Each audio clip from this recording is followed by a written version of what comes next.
Great. Great. Terrific. Well, welcome everybody to the Australian Federation of Medical Women UN CSW parallel session. I'll wait until that first open slide comes on. And I'd like to invite our international and national guests. So it's 8 p.m. here, Melbourne's Sydney Standard Time, and it's 4 a.m. in the US headquarters and the UN headquarters where the UN CSW is being hosted. I'd like to thank you all for attending tonight and for participating in what is going to be a really exciting evening on leading through the digital revolution to empower women and girls no matter how far the distance.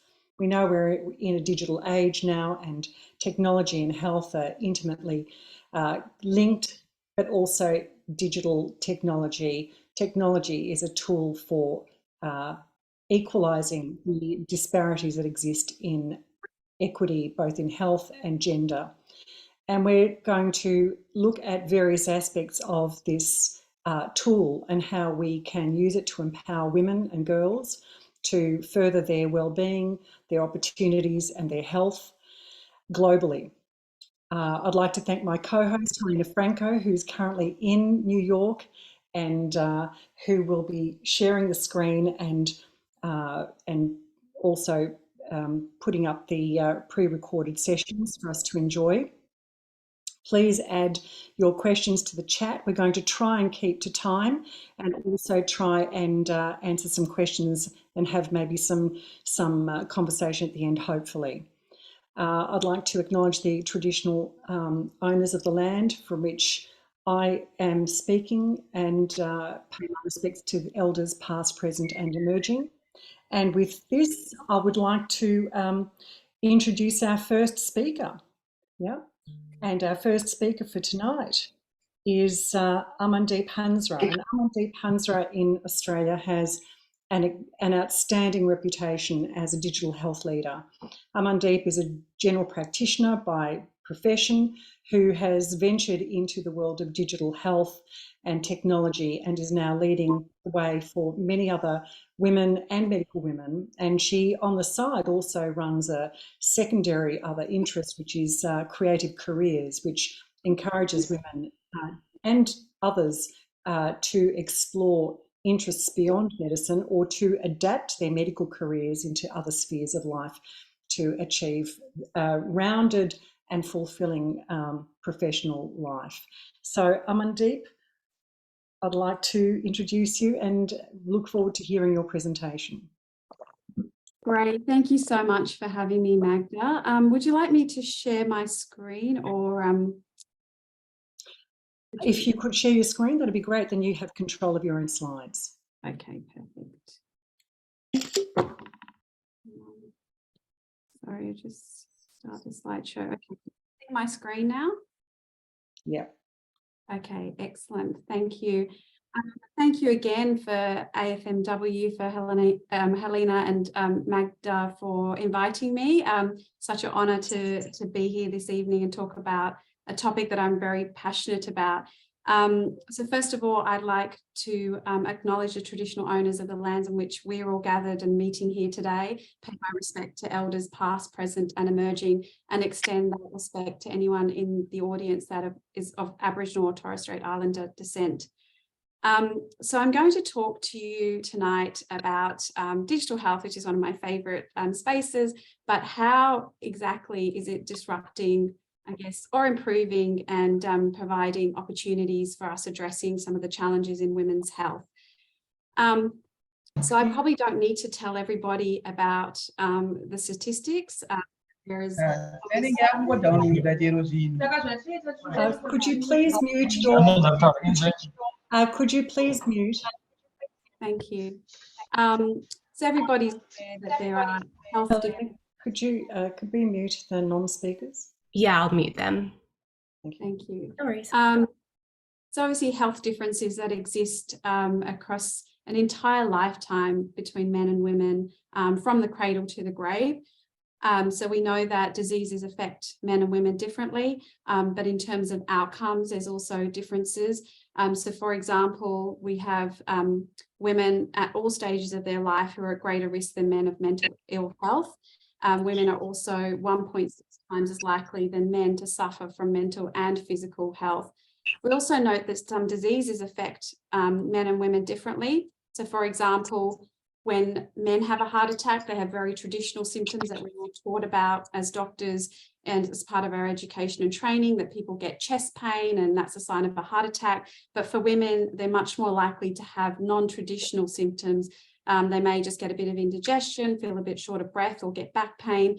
And so we do have these differences in how men and women present with diseases, which does lead to some of the challenges around diagnosis. There was a Danish study that was done in 2019 that looked at 21 years worth of data, 7 million men and women, and realized that women were diagnosed later than men in over 700 different diseases. So we do have this challenge around recognizing diseases and also then therefore diagnosing them and treating them. And there's also a lot of women who later in life end up with quite complex and chronic health needs, partly because their life expectancy is longer than men, but also some of the conditions that they get are more complex than men. So women are more likely to die of dementia and Alzheimer's disease, and are more likely to have things like inflammatory diseases. So what causes this change? I mean, there's obviously the biomedical background, where we know that there are non-modifiable genetic risk factors between men and differences between men and women. And many of these, obviously, we can't do anything about, but we do need to understand them, recognize them, and be able to pick up on screening and the way we deliver health services. So understanding the biomedical aspects of this is critical. But then we look at things that are modifiable, such as social issues.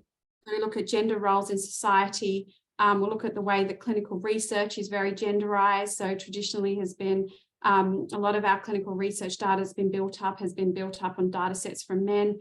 Women are more likely to suffer from things like intimate partner violence. And then we have economic challenges. And I think most of us are aware that if we don't have economic security, we can't have good healthcare. And obviously women are more disadvantaged in terms of their economic security, and this is a global issue. So we want to talk a little bit about health technology. So health technology across the board obviously has evolved dramatically, and particularly over the last 5 years, and also COVID has helped with that. But we now see that health technology is being used to overcome many challenges in access to healthcare and quality of healthcare services. We've got things like digital therapeutics now, where we use digital tools to treat people rather than medicines and pharmaceuticals. We've got companies like Pear Therapeutics that have Somrest and Reset that are there to help people with insomnia and with substance use disorder. And these are therapeutics that are FDA cleared and are prescribed by doctors. We've got companies in the spaces of computer vision, looking at biomarkers for cancer diagnosis and treatment. We've got companies working in artificial intelligence around cardiac disease. So Anumana is a company that has the largest data set of ECG recordings, and they use this to obviously apply machine learning and do sort of predictive analytics about people with, to help diagnose people with cardiac diseases. You've got virtual care models that have grown in applications like Livongo. So this is a chronic disease management tool that was bought by Teladoc Health, and really moving us away from everything being centered around the GP and the caregivers, but really giving that empowerment back to the individual to manage their chronic disease. And then precision medicine, and you've got companies like Tempus that are used by 50% of the academic health institutions in the US, where it's really about applying the right treatment for the right person based on their genetic profile and clinical profile, rather than a one-size-fits-all approach, which has been historically the way we've delivered healthcare. So if we think about how can this work in the women's health space, there's a term called femtech. I'm sure many of you have heard about the term femtech. It was actually coined in 2012 by a Danish entrepreneur by the name of Ida Tin.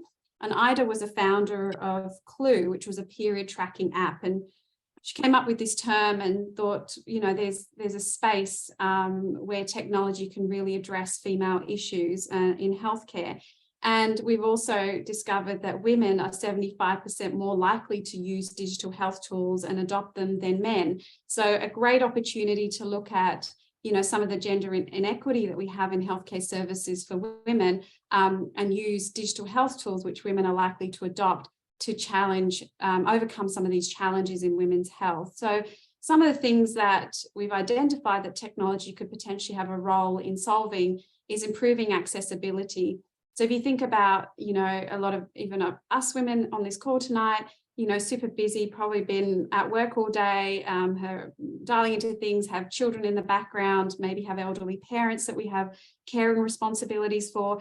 How do we take care of ourselves? So it's not just access to healthcare, but it's also access to actual lifestyle things that are going to keep us healthy. So finding time for exercise, finding time to eat nutritiously, finding time to sleep properly. All of this is accessibility to things that are going to keep us healthy, and women have a challenge in that. So how do we use technology to address that?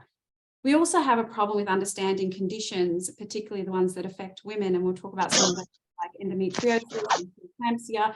But there has been obviously a focus historically on understanding a lot of diseases that affect men, because we have that data available, and women have been poorly represented in clinical research trials.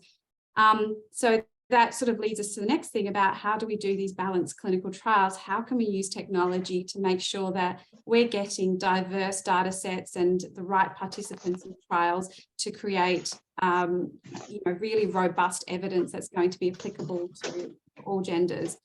And then also holistic care. And we talked about how women have a high propensity to end up with chronic and complex diseases, particularly as they get older, have more likely to have things like inflammatory diseases. And a lot of these complex diseases require holistic care. So we need a multidisciplinary approach. We need integration of care, not just one provider on a reactive model, but very much this kind of wrapping around and trying to solve for all of the different aspects of disease that women experience. So if we have a look at some examples in this space, we look at improving accessibility as one of the first areas where technology can really make a difference. We've now got, and if you look at some of the conditions that are being treated through some of these femtech companies, and there's over 2,000 of them globally now, but we've got telehealth clinics that are providing abortion care, birth control, family planning advice. We've got companies that are addressing menopause and really tackling the major challenge around IVF. Obviously, there's been a massive growth in the IVF space, but also understanding that there's financial stress that comes from that. We've got more and more women also freezing eggs as they're waiting until later in life to have children, particularly in the developed world. And obviously in the developing world, a growth in IVF as well for other reasons. And how do you make sure that you're providing a service that's utilizing technology to the best of its potential, but also keeping costs down? And many of these conditions have never really been sort of sexy things that people have wanted to work on. But if you think about it, they are conditions that affect 50% of the population and require 50% of our attention when we're talking about technology solutions. And this is some of the, you know, improvements in health equity about giving access to people for some of these services. We also talked about understanding conditions, and I mentioned endometriosis and preeclampsia, but also understanding things like, you know, pregnancy complications. There's a lot of conditions that women experience that are still very poorly understood. And obviously there is, you know, an interest now into trying to capture some real world data where you do have digital health tools that can collect information in real time in the real world. So not just in a clinical trial setting, but these are some of the things that are really informing the future of how we're going to treat these conditions, how they get diagnosed, and what people's prognosis might be like. We talked about balanced clinical trials. One of my favorite companies is this Unlearn, where I'm still trying to figure out how they do this. but they're using AI-generated prognostic digital twins in clinical trials. So some of the big challenges we have, particularly as technology is moving so fast and we don't have a lot of time to do long, large clinical trials, multi-site, and trying to recruit enough people and getting that diversity in the trial participants, that this company is trying to solve that by making sure, by using AI and technology to replicate some of those participants so that you can get that diverse data set, and they're looking at reducing bias across the board, not just for gender, but gender is obviously on their radar. And you've got Whole Musk, which is another company working in that clinical trial space. So talking about holistic care, we talked a bit earlier about how for women with sort of complex conditions, having that sort of service that provides all elements and not just here's a doctor when you need it. It's actually, I also need a psychologist, or I also need a physiotherapist involved in my care, or a diabetic educator. How you provide those models of care into places where women are busy, they're carrying a lot of the load in terms of household stuff, as well as many of them working now. And you've got companies that are really showing the success of targeting this space, and Maven is an example of this, which is a large virtual care business in the US. Now I think has a valuation of about $1.3 billion. It covers about 15 million lives in the US, providing all sorts of women's health services. And that's a real example, particularly to people who invest into this space, to say that, there is big business, because part of the challenge is around funding for these companies, which we'll talk about in a moment. But Maven is an example of how you can create unicorn businesses in the women's health space, and it's worth the investment. And this isn't just happening in the US markets and the UK markets. It's happening in the developing world as well, where a lot of cultural and social issues are being overcome by providing some of these new virtual care models. So an example I worked with a virtual care business in the Middle East, and it was life-changing for a lot of these women who were saying, traditionally they couldn't leave their home without a male companion to go to the doctor. And we were suddenly offering this service where doctors were able to provide services into the woman's home, and she could see a doctor whenever she wanted without waiting for a companion to leave the house. And they were in this safe environment where they felt comfortable, and they were able to access healthcare, much more quickly, efficiently, and, had just a much better experience overall. So if we look at all of these sorts of challenges that can be overcome by providing technology, and menopause is another area, very complex condition that affects 50% of women. But again, we don't talk about it. We don't encourage women to seek out care. We make them feel like, it's something that's normal and they should just deal with, the discomfort of it. And we're seeing a huge growth in support for menopause businesses, because again, this is the time that women are particularly busy in their lives, where they've got, they might have that career, they might have a lot of demands from children and elderly parents, and really struggling to get access to take care of themselves. So the opportunities are plentiful. I think in 2022, they said that the femtech space globally is worth about $32 billion. So huge market opportunity for people that want to invest in this space, which is what we need. Yet in 2022, female-led businesses, and most of the femtech businesses are female-led, only received 2.3% of venture capital funding. So that's 2.3% of funding for 50% of the population. And a lot of venture capital firms say, look, this is a niche area. Femtech is a very specific space. It's not specific. It's half the population. It affects, women, all stages of their lives. And I think there's something that we need to do to change that. But part of the problem that we have is that a lot of the people making decisions around investment are still male, and I think it's 85 to 90% of venture capitalists are still male and tend to invest more in things that they feel comfortable and understanding. And obviously the female space is sometimes a little bit uncomfortable for them to understand, particularly in stigmatized areas where they don't want to talk about periods or they don't want to talk about menopause. So that's something that really needs to shift. And if we look to the future and see, look, what are some of the technologies that we're seeing that are really going to further disrupt this sector and provide opportunities? We've got things like ChatGPT, which I'm sure all of you have had a little play with, or if you haven't, you should. But it really was a wake-up call to say, hey, things are changing. We're moving at exponential speed in the AI space. And, you know, I could have got ChatGPT to write this talk, actually. I didn't think about that, but that's the one for next time. But, you know, there's lots of interesting applications of how you might use this to support women. There was a particular service that was looking at providing health services into women who are experiencing domestic violence. We've got the digital therapeutic space, which I said is really growing. You've got pair therapeutics, but now we're starting to look at digital therapeutics for all sorts of mental health disorders. You mentioned sleep disorders, but that's a growing area. We're really starting to say, you know, drugs aren't always the answer, that there are other things we can do. We've also got a massive explosion in wearables and biosensors. I think I've had 3 pictures today from sort of femtech businesses, some of them doing continuous monitoring of hormones, biosensors. And there was another company that was looking at biosensors that measure the level of lactate in a baby to see if they're distressed during childbirth. And so we're really seeing this advance in technology around measuring things and monitoring them and really providing that preventative, proactive approach. And we know women love being organized and kind of measuring and checking on things.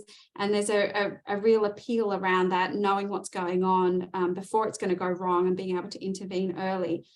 We've got the whole omics space that is growing. Everybody knows genomics, but there's also, you know, epigenomics, transcriptomics. There's, you know, lots of other, you know, omics spaces that are growing in the industry. And again, changing how we do precision treatment. So we really understand who is it we're treating, how and why, and how is that different to the next person. And then obviously big data and AI, and as we've got quantum computing providing capability and generative AI, we're seeing this, again, growth in reliance of data to inform decision-making in healthcare. But some of the challenges I want to just quickly touch on is that we still have some problems in, you know, it's not the panacea, it's not going to solve for everything. We do know that access to digital tools is still a problem. So we may, in fact, exacerbate this widening digital divide of people who have access to tools and people who don't have access to tools. And it may also be a digital literacy thing. So we have some communities that are not as comfortable using digital tools. And if you're saying, hey, there's this telehealth service for abortion care, you know, but somebody's not digitally literate and they don't get that access, then we are in fact widening that divide rather than solving some of the equity issues. So we do need to be careful that we bring everybody on the journey and that there's still choice for people who want to access services without relying on technology. We also have an issue still around some of the data sets that are used for feeding AI and machine learning algorithms that, again, they're not generalizable to the whole population because they've been fed data from one particular population group. And again, we want to make sure that women are represented to minimize any of that bias in algorithms. And as I mentioned before, the investment space is a real concern where we have so much opportunity in the female technology space, and yet we just can't attract the same level of investment because people feel uncomfortable. And you see some great success stories like Modi Bodhi that came out of Sydney, great leak-proof underwear technology that changed the lives in period care for a lot of women and incontinence. And I think sold for, you know, something like 150 odd million to Essity, and you know, founded in 2013, female founder. So lots of opportunities that these companies can have massive impact on women's healthcare.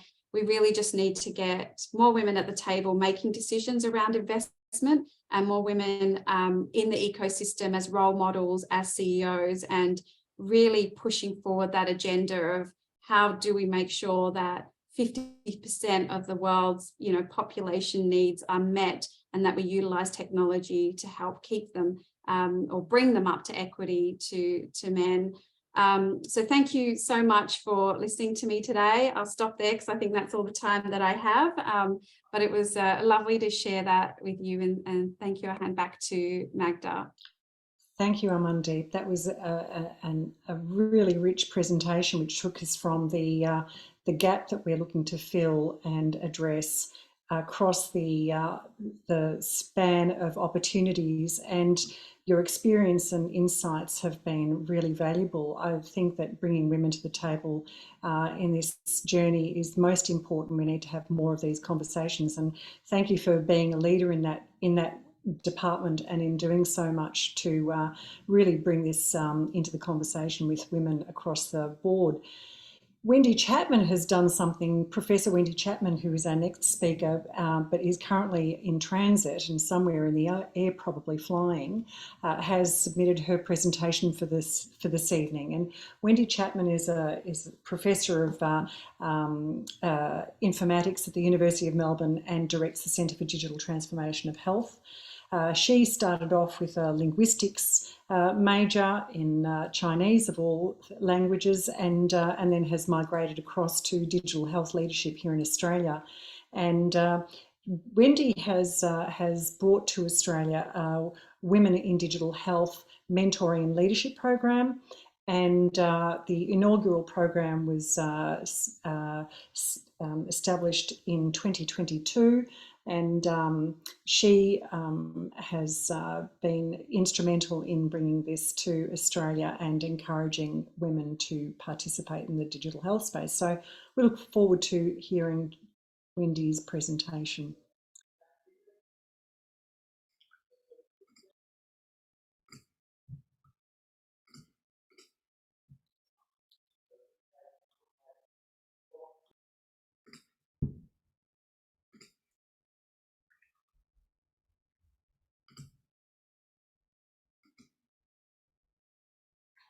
Hi, I'm Wendy Chapman, and I direct the Centre for Digital Transformation at the University of Melbourne in Melbourne, Australia.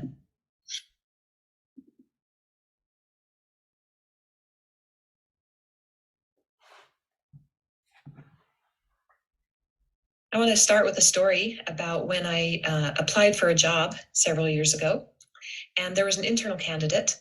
I had to interview with this internal candidate, and he told me that if I was hired for the position that he would definitely be leaving. And I asked him why, and he said it would be a real slap in the face if they hire you over me when I have so much more leadership experience. Well, I want to use skiing as an analogy to talk about how I got to that interview and where I've gone since, and some of the lessons I've learned along the way in terms of leadership in our field, and also how I've taken those learnings and tried to pay it forward to other people. So I'm using skiing as an analogy. I come from Salt Lake City, Utah, and where it's great skiing, best skiing on earth, we like to say. And so I'm going to start with, the beginner's lifts, the green runs, and in this case, it's Sunnyside lift. When you're first starting out, a really important element to your success is having good teachers and mentors.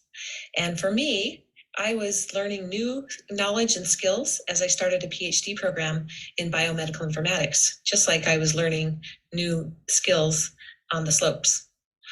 Now, the way I got to biomedical informatics was not straightforward. I started out with a bachelor's in linguistics and was admitted to a PhD program at the University of Wisconsin in Chinese literature and culture. And so that's where I thought I was headed. But things don't always turn out as you expect. And I found the Department of Biomedical Informatics at the University of Utah through my husband, who applied to that program. And along the way, I've had a lot of mentors that have really helped me through and learn a lot of the not only the skills and the knowledge that's needed, but kind of the culture and how to be a student in this new world.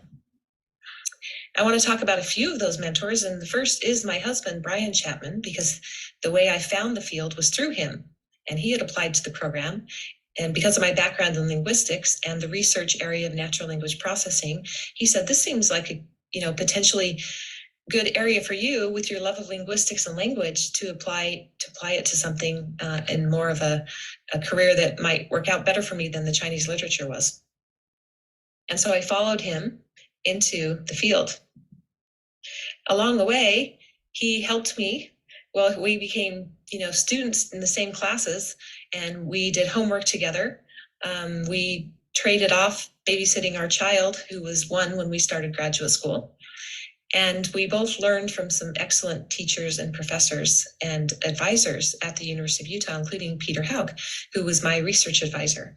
And when Peter accepted me into this program, I had no idea what I was getting into. I came from the humanities. I had this degree in linguistics, and I'd had calculus, and that was really the only qualifications that I have. And so he let me in on probation and kept me around for the 6 years that it took me to get my PhD. Peter was a great mentor to me. He was always very encouraging and supportive in spite of my lack of knowledge as I pivoted into this new field. He was also supportive of my parenting as I embarked on being a graduate student and a parent of a 1-year-old. I had a baby during graduate school, during my PhD.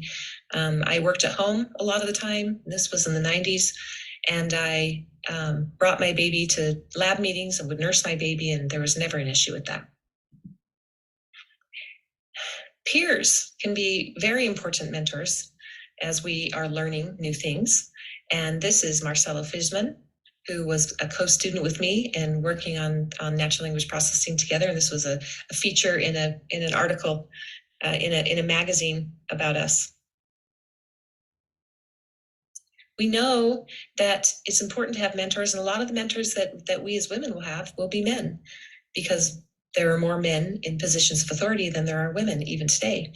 And so men can really use their authority to push the culture, to be, create an inclusive environment, and to help model good leadership skills. All right, so, I learned a lot of new things, worked really hard to do that, and advanced from the Sunnyside lift, the beginner's lift, to the blue lift, the supreme lift, which is much harder, but builds on what I had at the table and what I brought to the table. And that the next level in terms of leadership is really sponsorship. And as I learned to become a researcher, and that wasn't something that was really natural. It was something that I had to work hard at and wasn't sure that I wanted to do. It took a lot of time to really learn how to do that. And I gained a lot of leadership opportunities, and my sponsors helped me through that. And sponsors differ from mentors in that they are nominating you for things. They're putting you forward for opportunities in addition to they may or may not be mentoring you. And so as things get more challenging, one of the most important mentors for me early in my career was Mike Bisich, and he was the chair at the Department of Biomedical Informatics at the University of Pittsburgh. And Mike could see leadership capability in me that I couldn't see in myself. And because of that, he gave me opportunities, which at first I resented because I felt like they took away from my research time. But over time, I saw they helped me grow and really learn about myself and what I wanted. I had many sponsors that nominated me for awards. They saw something cool in what I was doing, and they took the time and the effort to really put my name forward for awards, and that meant a lot for me in my career progression.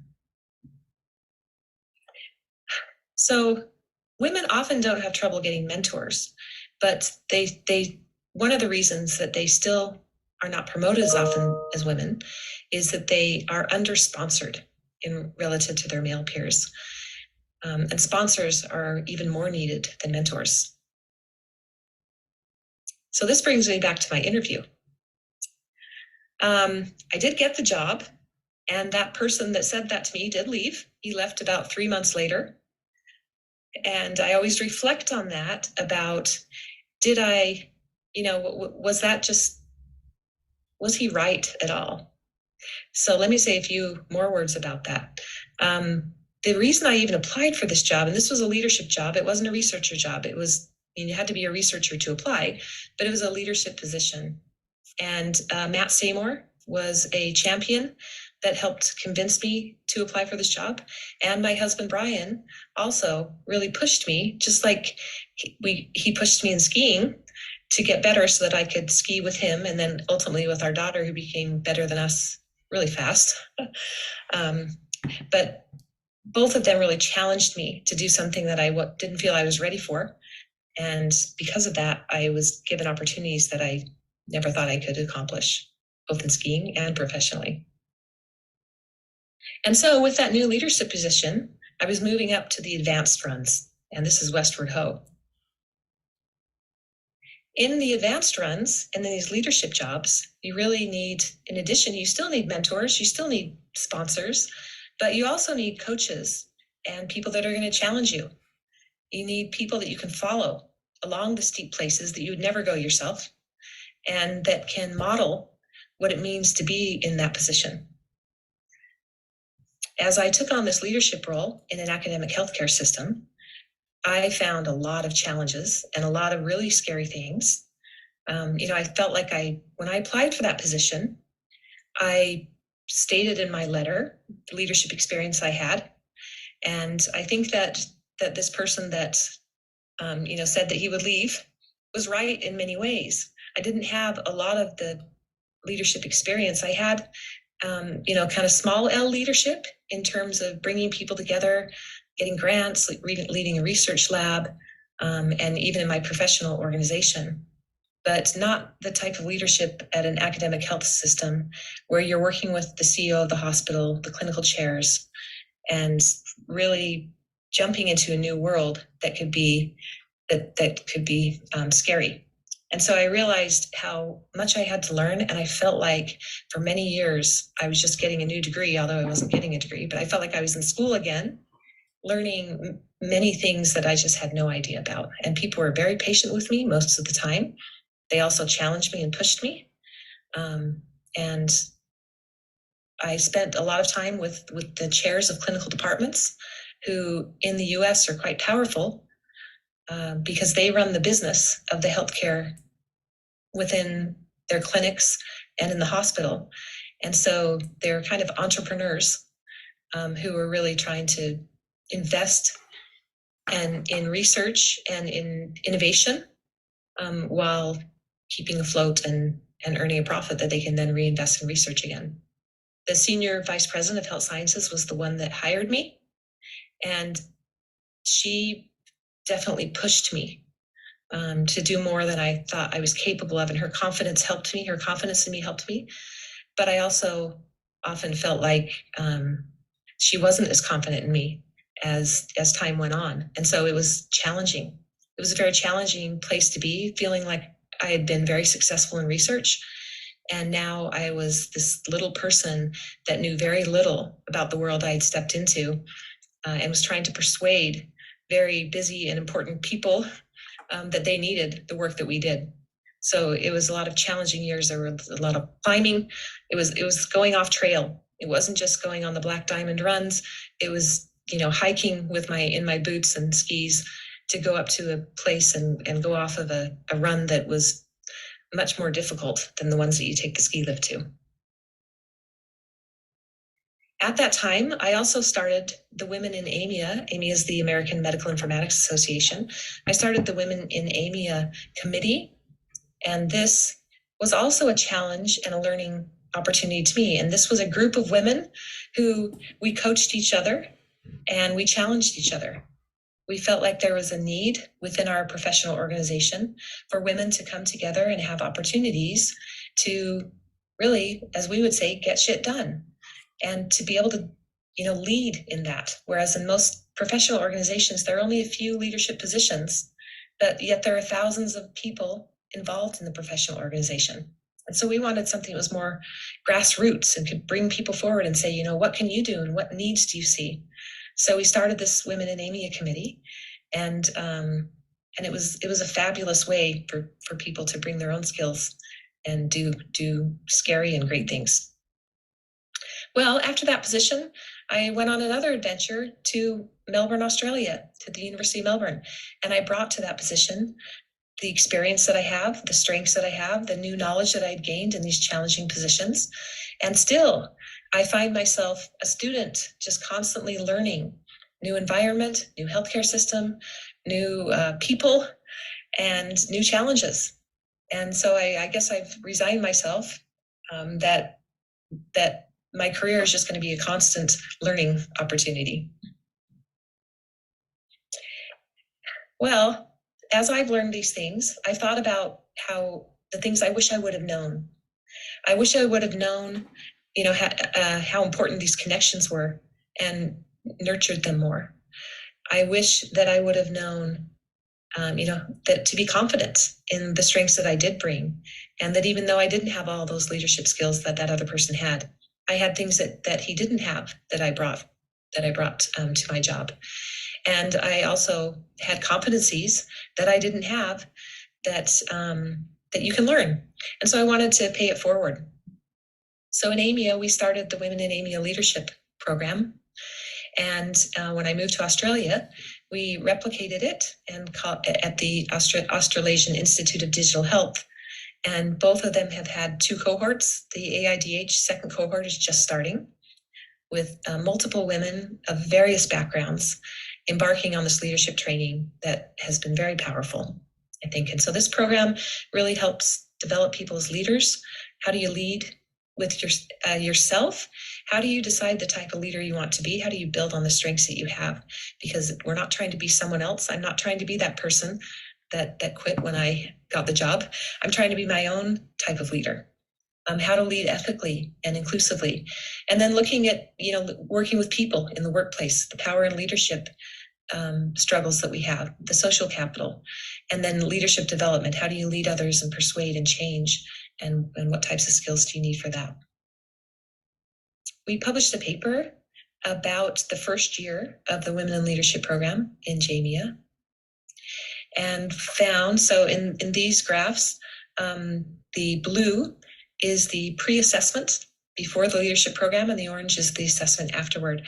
And you can see through all the graphs I'm going to show you that they move up from 1, which is not at all or disagree, to 5, which is strongly agree.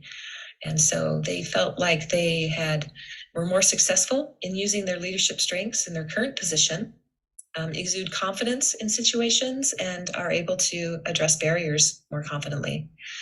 They gain skills in communication, influence, and decision-making. And they really learned a lot about change and conflict management, being open to the perspectives of others, avoiding snap decisions, and asking powerful questions that lead to successful resolution of challenges in order to motivate people to embrace change.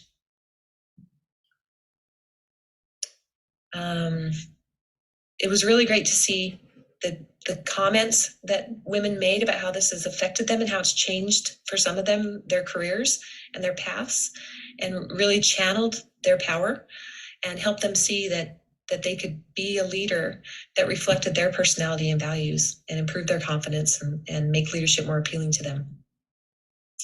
So this is not me. This is not where I'm at now. I'll never be here. This is my daughter. And so I think it's really key as we're heading down this path in the digital world, in digital health and informatics, that we realize that each path is unique. The path that took me to where I am today is unique, and as is the path that pretty much everyone takes.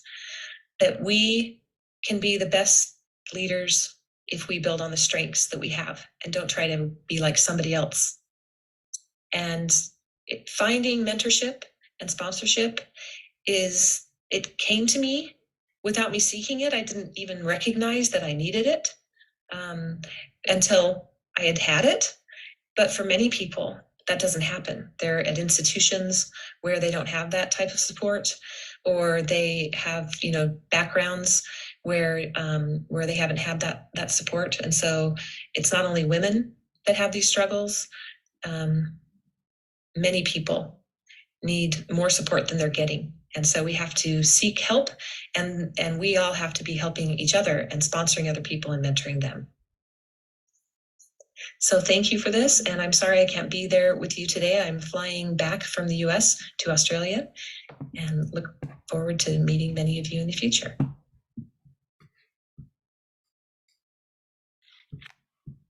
Well, that's another wow moment. That was an outstanding presentation. So Wendy Chapman has also, we're running the Women in Digital Health Leadership and Mentoring Program, which we're just kicking off the second year of that. And I'm very proud and pleased to be one of the mentor leaders in that program. Next speaker is Dr. Kimberly Humphrey, who's currently also in the United States and is now also researching the impacts, the health impacts of climate change at Harvard University. Kimberly Humphrey has an outstanding and interesting career in emergency medicine and public health and disaster management. And alongside this, she is passionate about climate and the effects it has and on women and the intersection between health and gender. And Kimberly will be talking to us today about her work. Kimberly. Wonderful. Thanks so much. I am going to share my screen now. Please let me know if there are any problems and you can't see my slides, and I will try and sort that out. Are the slides visible now? Can we see those? Perfect. All right. And that's moved along as we expect it to the next slide. Yes, lovely. Okay, thank you everybody, and really glad to be a part of this and to see so many people involved. So as Magda said, I'm going to be talking about the link between climate change, health and digital innovation, empowering women in that space as well. So to frame that discussion, I'm going to start off by talking a little bit about climate change and health, just to make sure that we all have a good overview so we can go through and talk about what we need to. So this diagram I really like. I think it's excellent. It's quite comprehensive in talking about what exactly the impacts are of climate change on health, and they are multitude. So climate change is going to impact and already impacts every single aspect of health, all body systems. So from some of the obvious ones that many of you would be aware of, so things like heat-related illness and the injuries, fatalities, mental health impacts, drowning, etc., extreme weather events. But there's also implications for infectious diseases, for asthma, for malnutrition, diarrheal disease. There are just a litany of health impacts that are just going to become worse and worse and worse as we go through the years as well. So this is a very, very significant health issue. It's been framed as the greatest threat to human health of all time. Women and men experience climate change impacts differently, and this is really important to guide where we're going with this discussion and the role of digital innovations in empowering women in this space. So due to the socially constructed roles and responsibilities that differ between women and men, we find that those impacts from climate change are more profound on women. So an example of this is, particularly in the global south, climate change will and already is affecting the availability of surface water. Women in many communities are the ones who have to go and get water. When there is not as much water, they have to cover greater distances to collect the water, and that has impacts on their health. There are very strong links in research between climate-related disasters and mortality, with women, boys and girls having more than 14 times the mortality rates of men during disasters as well. So that's really quite stark just in those couple of impacts that are mentioned there. Looking a little more broadly, so once again, women in many communities are the stewards of the land. They're responsible for household food provision, and we are seeing and will see crop failure. We will see that impacting on the workload of women, increasing their workload and decreasing their well-being.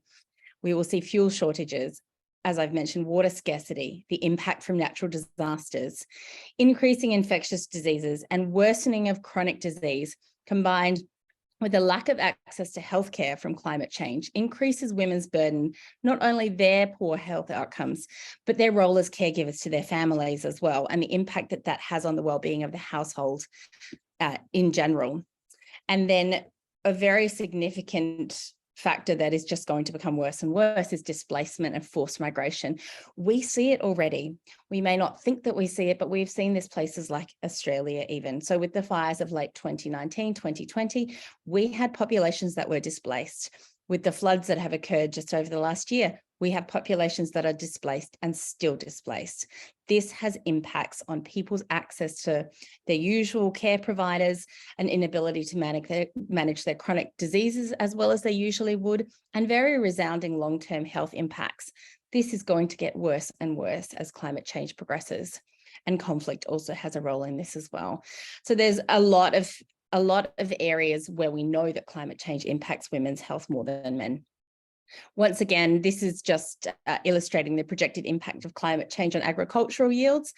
As I alluded to before, given that women manage the land in large parts of the world, this is going to have very significant impacts on women, and particularly through the global south. But you'll also see Australia will be very substantially impacted in this space as well. So linking gender equality with planetary health, how do we tie those things together?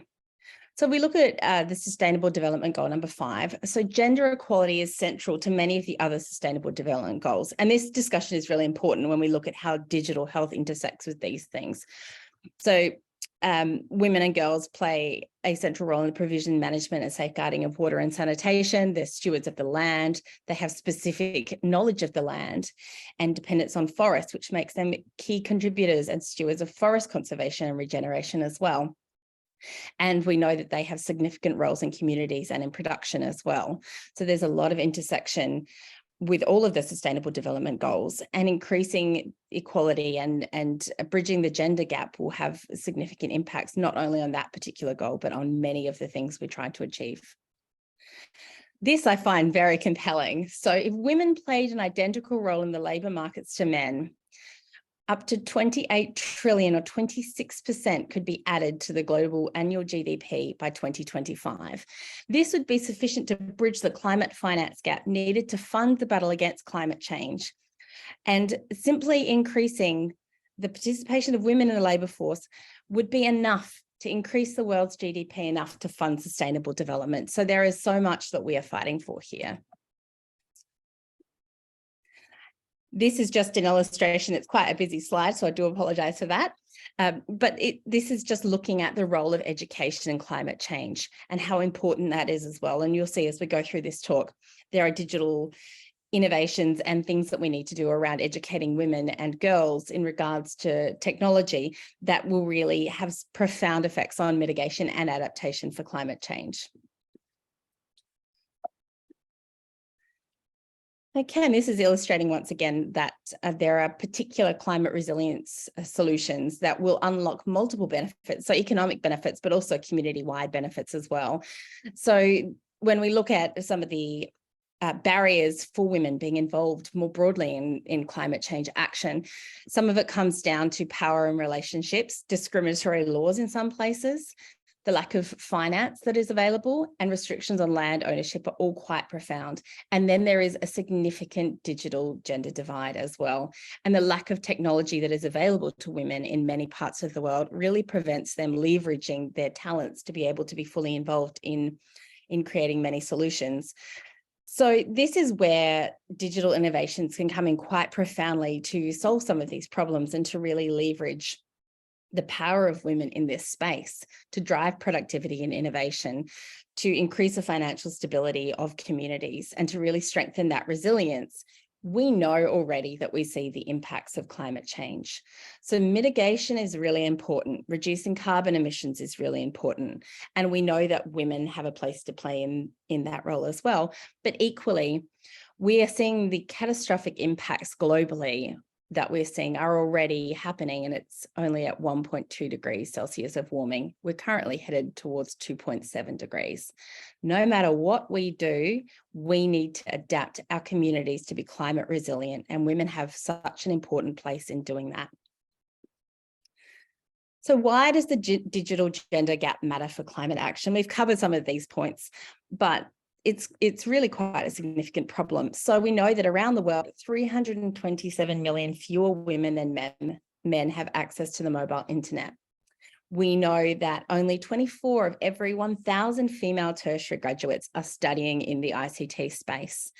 And we know that women are socially disadvantaged in other ways and less able to provide what they need to provide to their families, themselves, and their communities because they lack the important tools to leverage their talents. And why is it important to empower women with access to digital technologies? So as we've said, women have significant community roles and they have lived experience of climate change at a grassroots level. They're keenly placed as a key stakeholder group who are change agents and champions for environmental justice. So I think it's really important that when we're having these discussions, we don't paint women as victims. Often that's rhetoric that we see in this space is because we know that women are more greatly impacted by climate change, that they are victims of this. They are profound agents of change, and we really need to appreciate that. So supporting women in accelerating the progress is pushing us towards meeting the Sustainable Development Goals of gender equality and climate change, and the profound benefits that this brings to all aspects of society, women individually, but also their families and communities as well. By improving women's access to digital technologies, we are better equipping women to respond to climate-related health risks and advocate for climate justice. And we know that women have these skills and these roles to be able to really make significant changes. Employing digital technologies and enabling them to use them to their full capacity will have profound effects for communities. So what are some digital technology areas of focus? So these are some of the areas where we know digital technologies can empower women. So that's social impacts, is protecting health, not only of women themselves, but of their families as well, and the broader contributions to community, enhancing political impacts. So we know that when women are in positions of power, they produce more equitable climate policies that have greater impacts, and empowering women in the digital space also helps accelerate this as well. Involvement in green industries. So equipping women with these skills encourages them and equips them to be involved in these areas that have traditionally been positions that are held by men. Citizen science, supporting women entrepreneurs, and enabling technologies in finance, agricultural, insurance are also really critical, because we know that these are all areas where women are underrepresented or have significant barriers to be able to do what they need to do.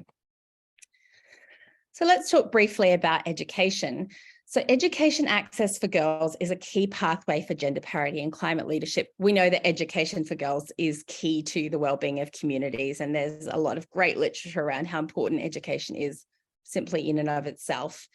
But we know that climate education for girls, coupled with training and access to the digital technologies, really does empower women to critically engage in those spaces as well, and to develop those climate resilient solutions. We know that in both the global south and the global north, girls' participation in STEM, so that's the science, technology, engineering, and maths subjects, on an equal platform with boys, opens those doors to women being involved in these industries, these green industries that have typically not encouraged their involvement, and the great solutions that can bring as well. And girls' education drives gender equality in families and has a very close connection with elevating women to those positions of political leadership, and then the difference that that brings to communities as well. So just focusing for a moment on the factors that influence women's entrepreneurship. So this is the ability of women to really get those sort of grassroots startups going. And you can see in there that there are quite a few mentions of technology and the barriers in technology that prevent women really getting these kind of initiatives going. So there's a lack of role models. This has not been something that traditionally has been done. There's a lack of that training and background and investment in teaching women the technological skills and empowering them with those digital innovations that they need.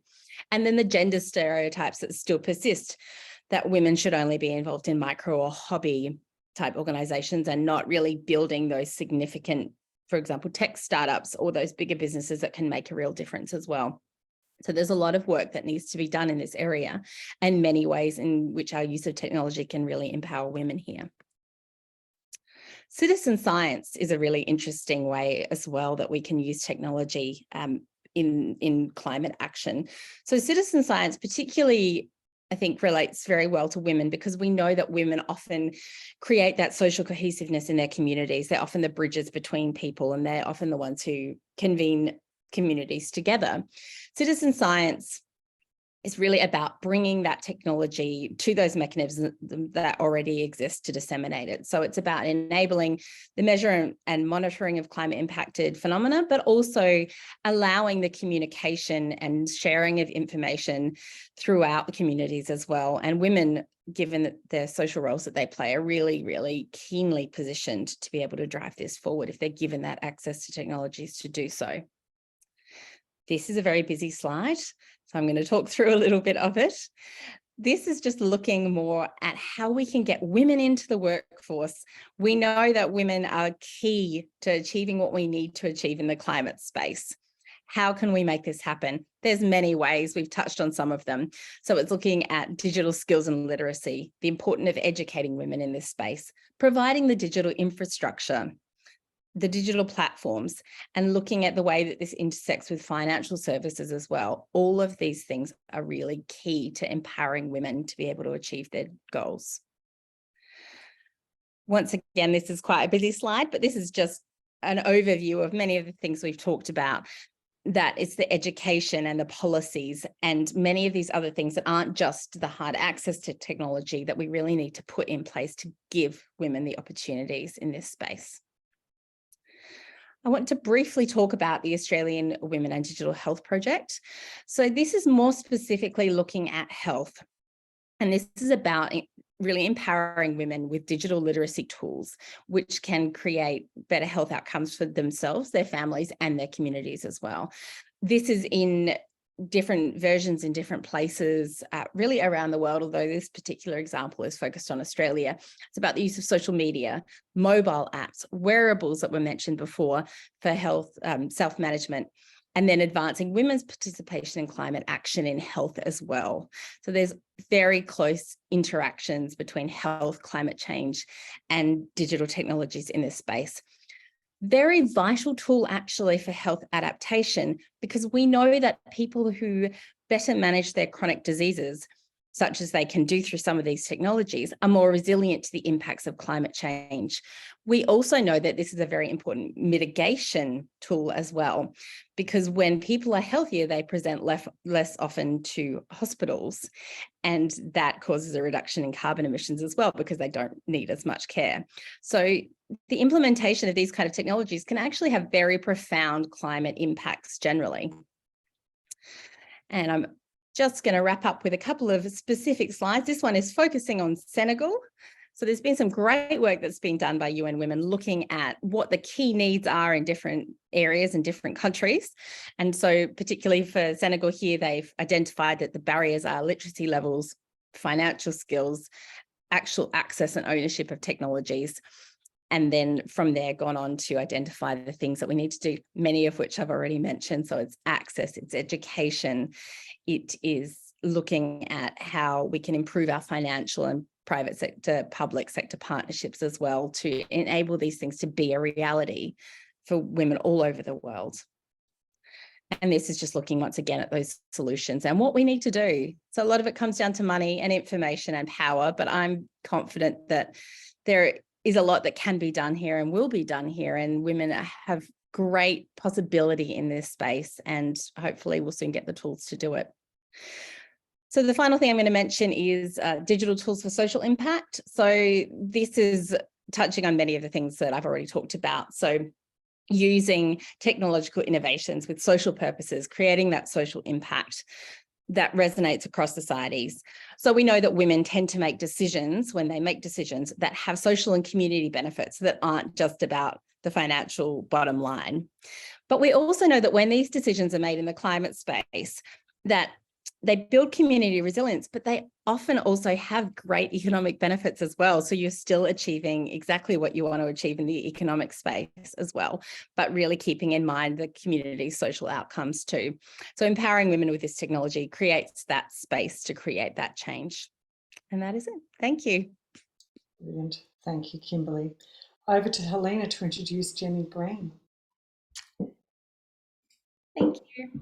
My name's Helena. I'm Magda's co-host. My background is that I'm currently over in the US. I'm doing a Masters of Global Health at Harvard Medical School as a Sir Robert Menzies Scholar of Australia, and my thesis is in pediatric orthopedics, which is what my pre-vocational interests is in. I was an orthopedic PHO prior to moving to Boston, and I have 6 months left of my degree before coming back. So I'm very excited to be introducing Dr. Jennifer Green. She's an orthopedic hand and wrist surgeon and the founder of the International Orthopedic Diversity Alliance. The website for that alliance is at the bottom of that slide. She has done a wonderful job of promoting diversity, equity, and inclusion in orthopedics, not only locally in Australia, but also internationally across the world. So I'm very excited to have her speak today. I will share her presentation.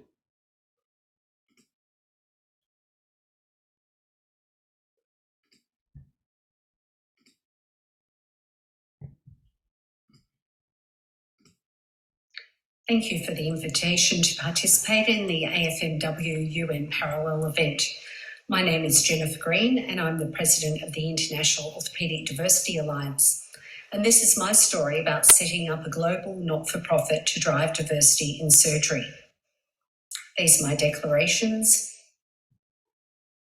And I'd like to acknowledge that I'm speaking today from Ngunnawal land. Orthopedic surgery is the least gender diverse medical specialty in the world. Despite women comprising more than 50% of medical graduates in Australia for the past 20 years and in many other nations, the representation of women in orthopedics is incredibly low. In Australia, it's only 5%, and in many nations, less than 1%. Looking at this mapped gender data, you can see that no nation has yet reached the 30% where the benefits of diversity occur. Estonia is in the lead in the high 20s, most likely due to having the best parental support policies in the OECD. My advocacy began 5 years ago when I found myself the chair of the Australian Orthopaedic Association Orthopaedic Women's Link, we call it OWL, committee, advocating for a voting female voice on the Australian Orthopaedic Association board. My immediate role as the OWL chair was to drive the inaugural AOA diversity strategy, a collective effort of many female and male colleagues. The strategy was evidence-based with clear measurable goals.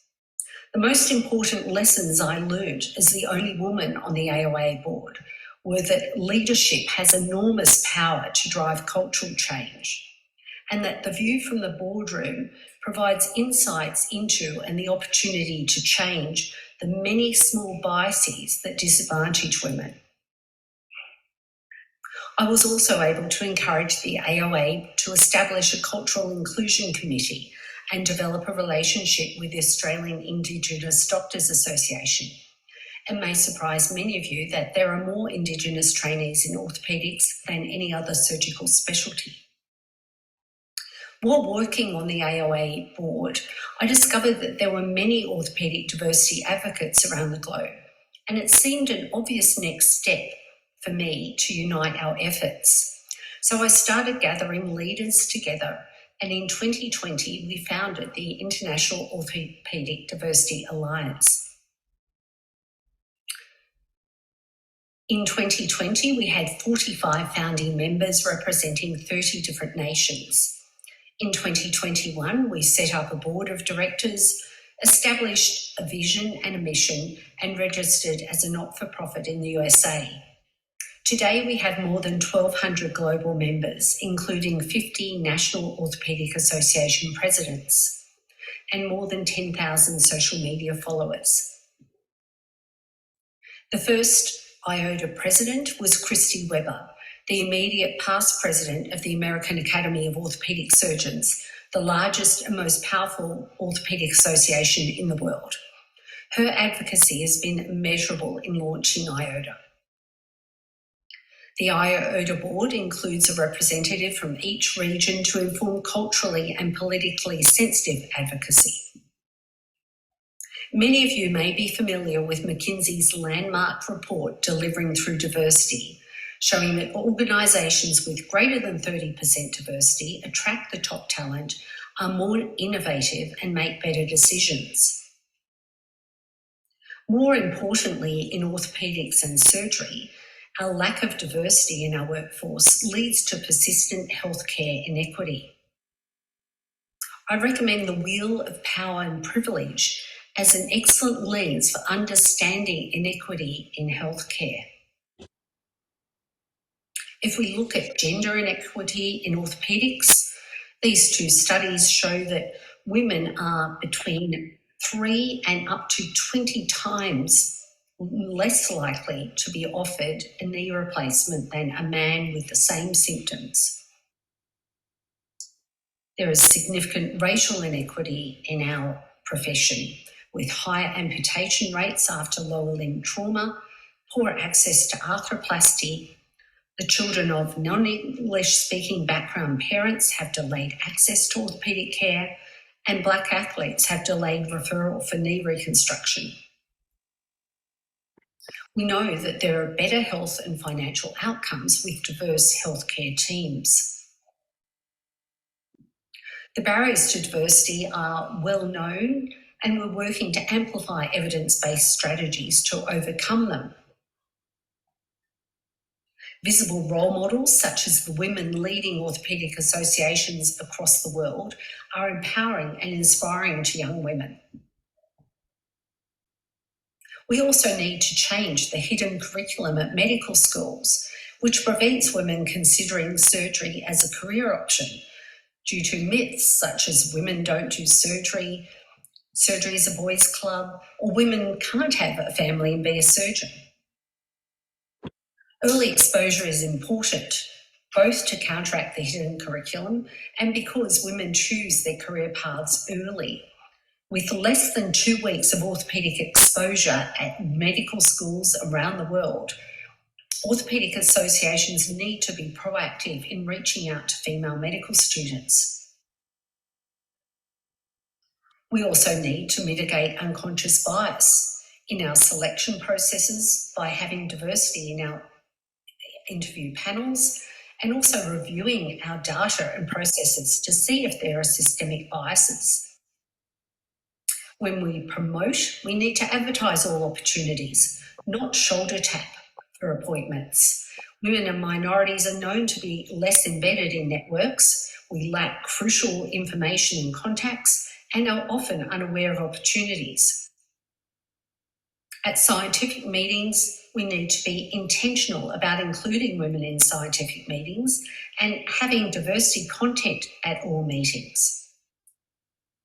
We know that leadership is really important in driving the most effective gender diversity initiatives. If your leadership is not engaged, your diversity strategy will fail. This study of over 1,000 US surgical trainees looked at the effect of partnering and parenting on the final exam pass rate. It showed that partnering and having children has almost no effect on male candidates, but a profound effect on women studying surgery. So how do we create flexibility in training to counteract this? We need competency-based, not time-based training, opportunities for people to come in and out of training programs and return to them with support. Breastfeeding and childcare facilities, of course, and flexible training posts. But these flexibility shouldn't only be for parents, it's also for the pursuit of academic or sporting goals, family illness, and many other possible opportunities for all members. Sponsors can open doors to career opportunities that you may not have known existed, and sponsoring women is very important in achieving women in leadership and changing and progressing. IOTA has been busy promoting diversity in orthopaedics at major global meetings around the globe. In the USA, in the Middle East, in Europe. These women with the red halos are some of the Orthopaedic Association presidents in Europe and also in the Asia Pacific region. Our diversity activities also include educational webinars, providing diversity resources in our library through recordings and podcasts, a quarterly e-newsletter that updates all our members on what is happening in orthopaedic diversity around in all our regions, strong social media advocacy, and we're now establishing and developing a global mentorship program. To engage leadership, we're inviting leaders of orthopaedic associations around the world to sign the IOTA Charter, committing to evidence-based diversity strategies with measurable outcomes. And we have already achieved several major signatories to this charter.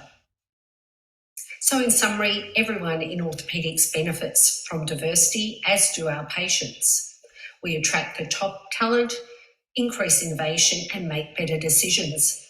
The pathway to diversity is through visible role models, minimising unconscious bias, increased flexibility, and mentorship and sponsorship. But most importantly, diversity in surgery improves equity in healthcare access, and that is what IOTA aims to achieve. Thank you for your time. Thank you, Thank Dr. you. Thank you, Dr. Green, for that. That was fabulous. So, Associate Professor Vanessa Morgan is our next speaker, and Vanessa comes from a dermatological background and is in private practice and is also head of the unit of the Department of Dermatology at the Royal Melbourne Hospital and also at the Royal Children's Hospital. And she's undertaken some extra research in learning healthcare systems at the University of Melbourne, which was a course that was established by Wendy Chapman, which I was in the same cohort as you, Vanessa.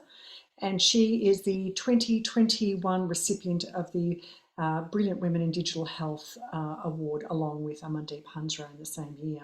So we're looking forward to hearing your talk today, Vanessa. Thank you. So I'd like to thank you very much for having me along, and this has been such a fascinating collection of talks so far, and much food for thought. So I'll just share my screen.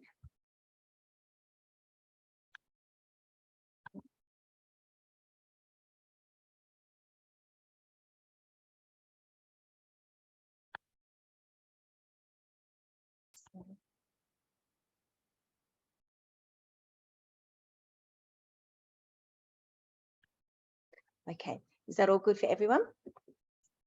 So I really, Wendy's talk really resonated with me. I became head of unit of the dermatology department during the pandemic, and similarly had a male who really wanted the job who did go on to leave when he didn't get the job. And part of getting the job was also my digital journey to that point had helped me to be in a good position for that.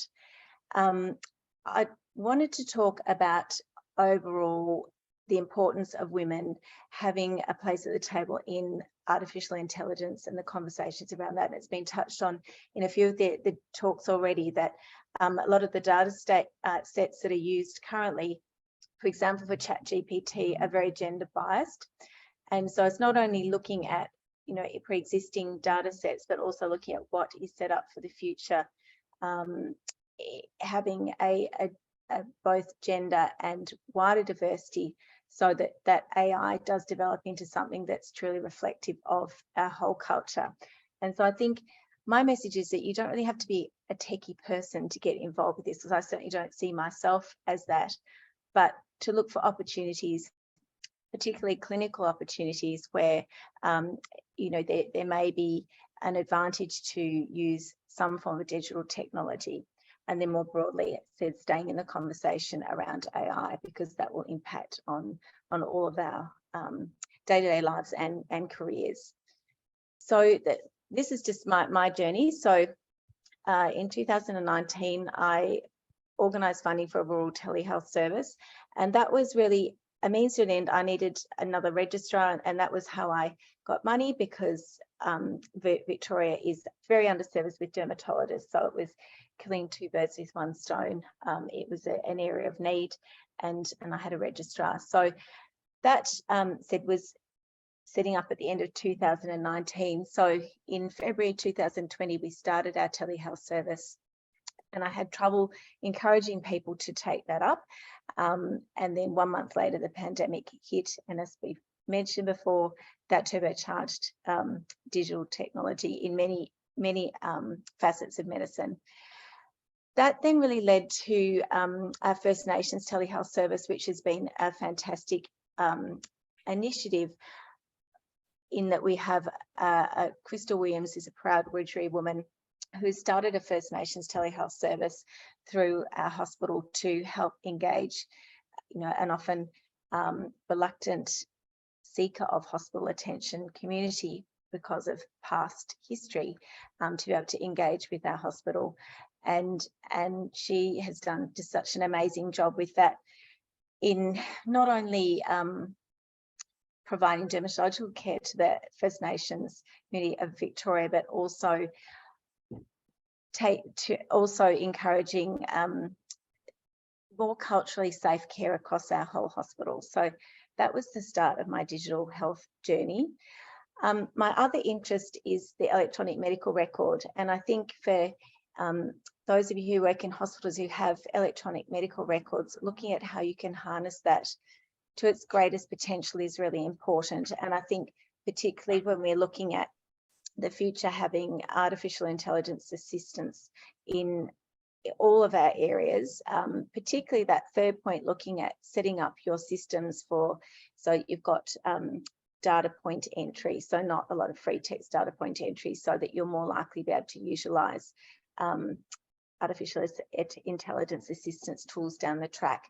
And really, Dick was talking about some of the smart watch type tracking devices, etc., that we have already, that in the future we'll hope to be able to interact with our electronic medical records and provide better care across broader sectors of the community. Open notes is something that I'm a great advocate for, and you really needed a digital service to be able to provide that. Our unit was the pilot unit for the use of open notes at the Royal Melbourne. I was initially quite reluctant. I thought it was too much for our unit, who already had a new electronic medical record, to become familiar with in the middle of a pandemic, but we pushed on with that. And now I really can't encourage it enough. If you have that capability at your hospitals or in your private practices, I think it adds an extra layer of safety for patients. They can recheck if they've forgotten something that you've said. We know that people only remember 1 out of 3 things that we say in a medical consultation. And the worry is that people think you need to write differently. You don't. We didn't make any adjustments to how we were recording our notes, apart from trying not to use acronyms or too many abbreviations. And if you look at the data from the United States, that's across the board. You don't need to modify your notes to be able to provide great benefit for your patients. The other thing on our unit, we were also the pilot unit for the what's called the Health Hub, or the patient portal, which is not only allows access to the patient notes, but also patient messaging.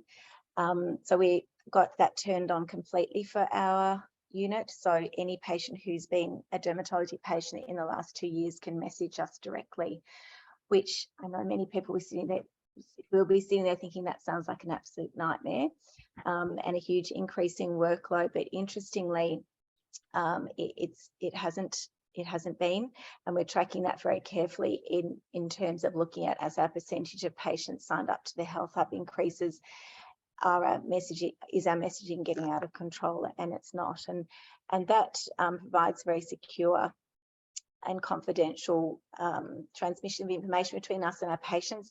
As a visual specialty, it also allows us to upload photographs really quickly, and again securely. So there's a lot of efficiencies around it, and also everything's documented very clearly. In the 2 years that we've been doing that, we've really only had 2 instances where as head of unit, I've had to step into the registrars deal with most of the messages to sort of say, no, that's enough, that's not appropriate. So, but for the most part, it's been a really successful project for us. The Health Hub also allows patients to rebook, so that appointment efficiency and utilisation of appointments so that patients can rebook. And we're trying to reduce a number of fail to attends and rebookings around via that.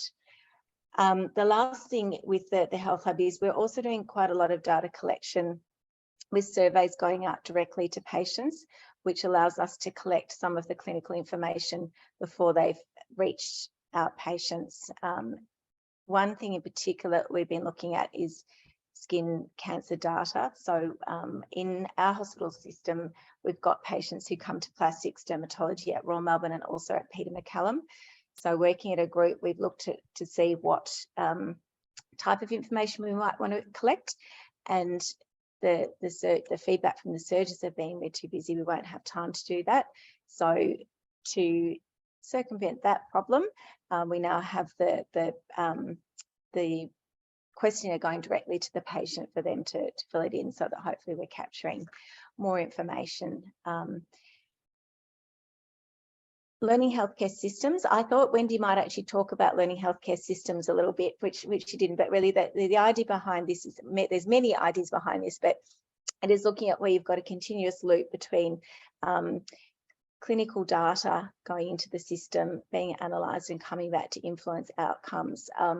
And so those data points are very important for that, to be able to extract meaningful information, which will then impact on your care, and not just on the clinical care, but also on how well you are going in terms of providing access to care. So I suppose my main message is you don't need any special training. It's just interest and needing to look for opportunities both inside and outside of medicine. And I think staying abroad of the broader conversation around AI and how it's being utilised in other industries is really, really important.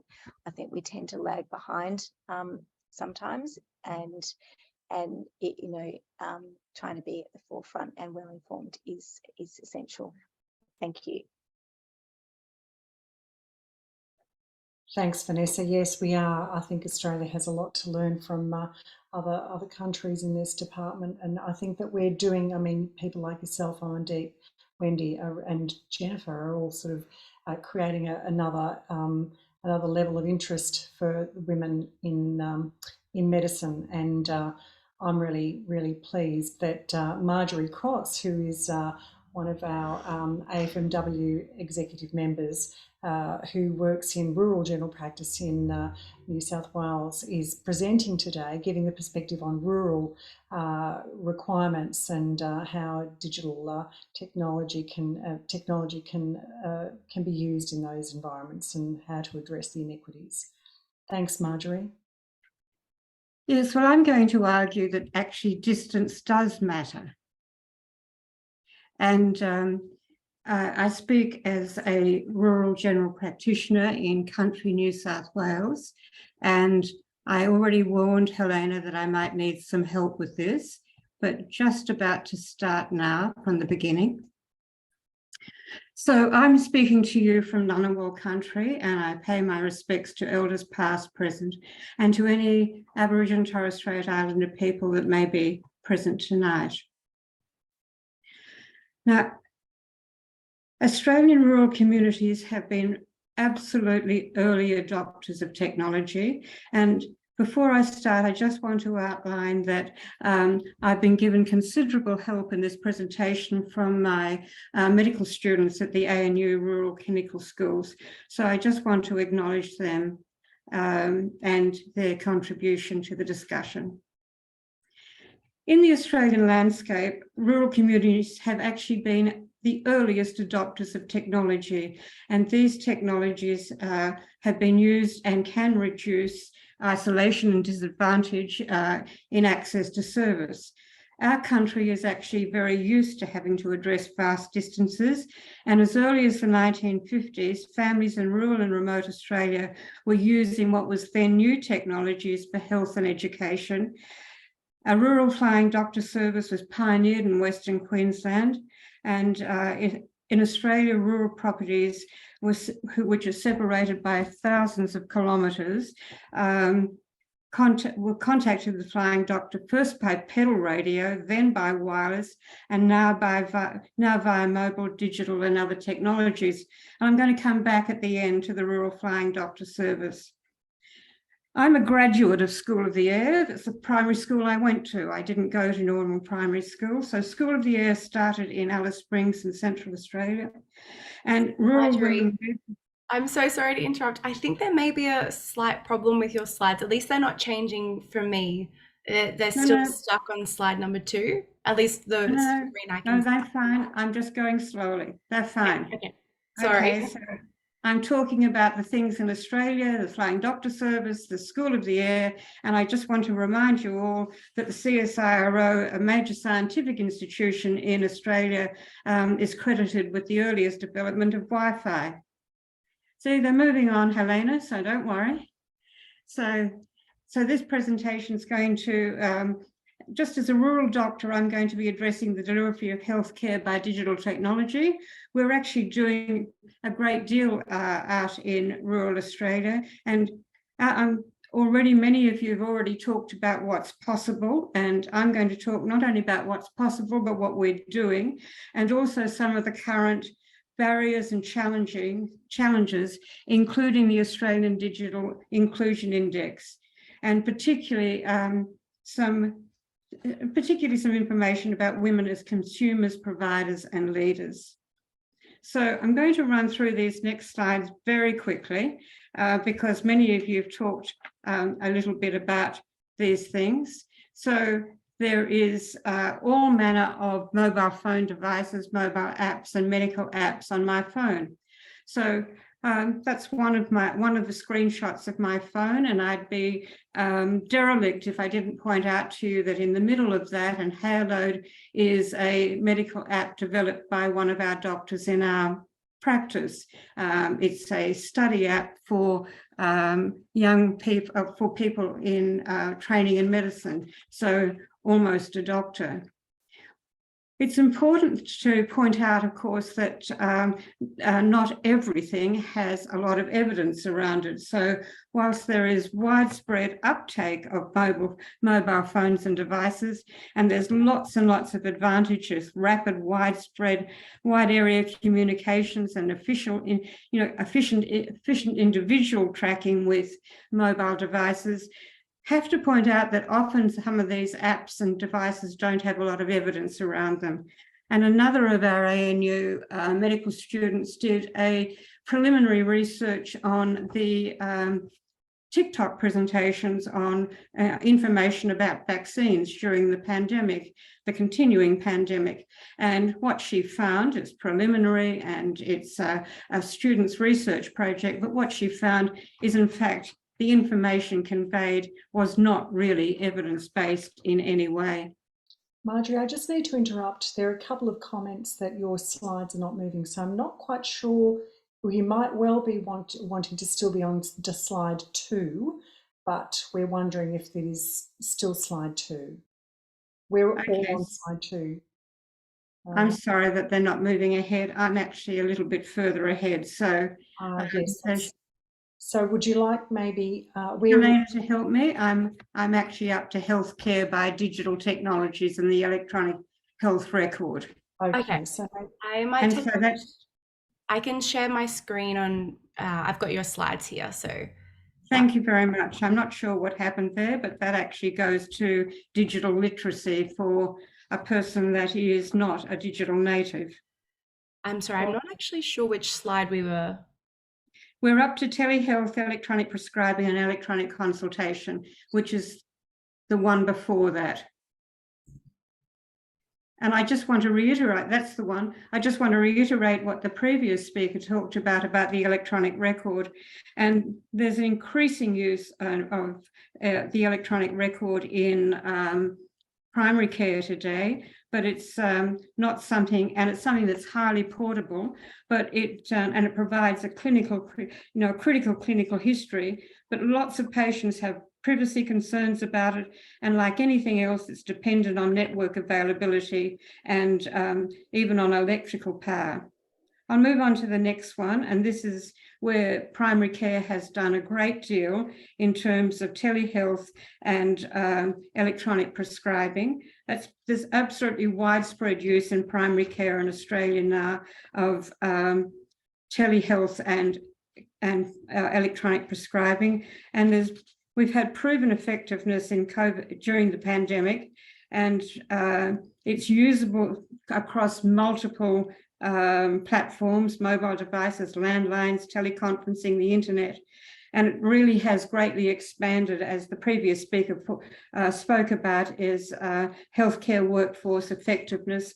And we've actually had it, and we've used all sorts of manner in New South Wales during the pandemic with virtual health networks. But again, it's dependent on intact communication and infrastructure, and privacy concerns abound for everyone. And our patients are often quite unfamiliar and often not digitally literate in this space. My next one, I think, is related to artificial intelligence, which many people have talked to already. And in primary care, the uptake of that's very limited at present. But it does facilitate planning and logistics, and it's likely to aid diagnosis, as said before, and care delivery in underserved areas in the future. And its greatest potential may be in training and simulation. But again, as the previous speakers have talked about, it's subject to input bias, and there's concerns about some of the black box decision-making that goes on there. I'll move through robotics next, which we have it's limited in primary care at the moment, but as been pointed out, it's very widely used in some specialty surgical professions. And we've also talked a little bit about our wireless sensor networks, which is the next slide, Helena. They remain limited at present, but in primary care, I keep talking about, but we do have the availability to be monitoring patients' heart rate and many other things with our wireless sensor networks. And someone, I think Kimberly talked about drones, which is my next slide, and that's widely used in the country in terms of agriculture, and it's got a strong potential use in research and rescue, and particularly applies to logistics. And you may have seen that it was pretty widely used drones were used to some extent in the earthquakes in Turkey. Thank you for helping so much, Helena, and we'll move on to the next one.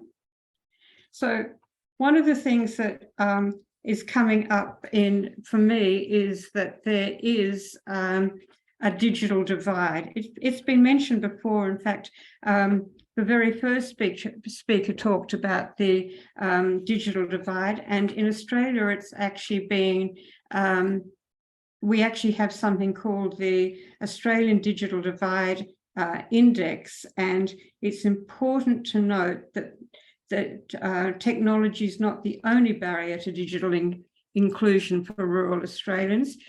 It's wonderful if you have access to the internet and the ability to use a number of devices all at once, like this family is showing, but in many parts of rural Australia, particularly west of the Great Divide, if you're looking at the eastern states and to the east of Western Australia, there's a large number of barriers to digital inclusion. And one of them is access, which everyone has, which many people have alluded to. Another is affordability, and so it's becoming one of the social determinants of digital health that there are many people that can't afford the data or bandwidth necessary for some of the things that we all can offer. And then there's the digital literacy as well. And that's been highlighted as an ongoing barrier outside the major cities. And it's very relevant for older people outside the major cities. So I'll go on to talk a little bit. This is about women in digital health. And I want to start at the bottom and talk about what was already mentioned by a previous speaker about how much is going on in digital health leadership in Australia, and also to underline that Australian Federation of Medical Women, who's leading this discussion tonight, how Magda, as our president, has taken on that as a major portfolio within the Australian Federation of Medical Women. We also have a first in Australia, go back to the women, and we're talking about an e-safety commissioner. Now, when I first put this together at the end of last year, this was the only e-safety commissioner in the world. And it seems to me really important that we actually address, in terms of digital health, the safety of all users, but particularly the safety of women in this space. It's been alluded to a number of times about women's safety in digital health. Australia has a Minister for Communications, Michelle Rowlands, who's the current Federal Minister for Communications. So right at the top in Australia, women are leading the way. I mentioned the Country Women's Association. Marjorie, 1 minute more, please, because we're... Yeah, I mentioned the Country Women's Association because they are leaders in Australian rural health. And down in the corner is Hedy Lamarr, who was a scientist and also an actor. The biggest issue I want to put forward is, again, those words, accessibility, affordability, and digital literacy. Can we move on to the last few? And healthcare education and medical education are relational. So at every level, I think we have to involve women locally, regionally, nationally, and globally in terms of working in digital health. But on the other hand, I don't believe it should actually take the place of people actually working on the ground in these areas. And women on the ground, women doctors on the ground need to be part of the upskilling in this area. Just one last thing, which I hope brings me back to the bottom line in Australia, is equitable access to high-speed broadband. And this map shows you that there is, even though it's a smaller population in the central part of Australia, there is far from equitable access to high-speed broadband throughout our country. And finally, back to the Royal Flying Doctor Service, which has tried to address some of this with a service planning and operational tool, which is a type of software that's developed to assist in planning where services should be located relative to need. And they've done this by a mapping tool. And so that's something that it quantifies current population and also the needs within that population, and demonstrating the impact of changes that in service provision, and assisting with future service planning needs by identifying locations where practitioners and facilities be best placed to improve access to healthcare. So in Australia, distance does matter. Thank you for listening. Thank you, Marjorie. That was fascinating. That was fabulous. Thank you so much. Over to you now, Helena, to introduce our next speakers. Thanks.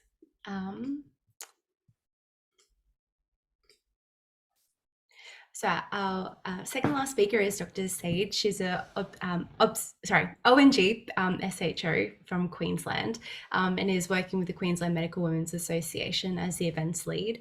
She has a really interesting background where she is has more than 300,000 followers on social media.